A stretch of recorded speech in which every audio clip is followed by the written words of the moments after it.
Democratic Governor Jared Polis said that he wanted to end the circus that was swirling around the 110-year sentence of a truck driver who killed 4 people on I-70. Governors refused to tell us about lobbying for clemency by Hollywood stars like Kim Kardashian West. And now we know how his meeting with the victims' families went. Not well. Here's Marshall Zellinger.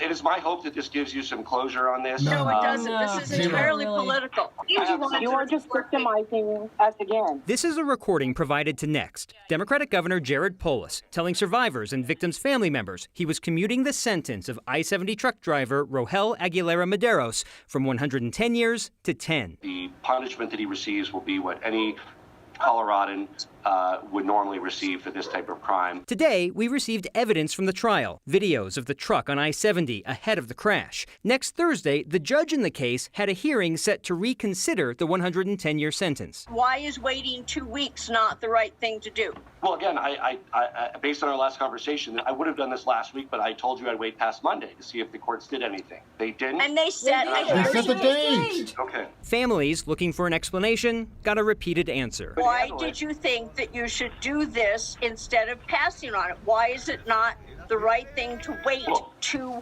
weeks? I'll read that section of the paragraph of the letter again. No, that's you're not answering my question. I answered that very question. Earlier this week, Kyle was able to ask the governor the same question. Why didn't you let it play out before you intervened? So here's why. This isn't the fault of the judge who passed the sentence. The judge's hands were tied. That was true at the time of sentencing, based on the charges Aguilera-Mederos was found guilty of. But next week's hearing was part of the judicial process that allowed for the judge to reconsider. Some of these family members wanted the judge to reconsider, not the governor. And certainly not celebrities who had the governor's ear. And what did Kim Kardashian West want you to do? Well, I haven't read all of her tweets. I don't know. There were certainly people that wanted a complete pardoning of the crime. Why do we continue to ask if the governor was guided by Kim Kardashian West? Because I've received multiple tips that he talked with her about this case. That's why. So our questions have been, what did she ask for versus what families were asking for? Because then you could ask how the governor weighed the two.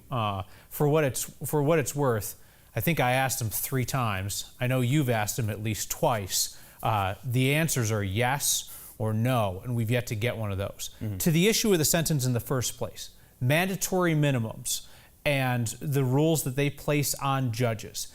The governor seemed to suggest he's interested in taking that up with the legislature. I talked with the Democratic leaders at the legislature yesterday ahead of the new session, and in the House, Speaker Alec Garnett made it, in our conversation, made it sound like the DAs already have the discretion in what they can charge someone with.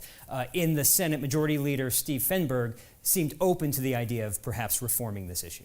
Marshall, thank you.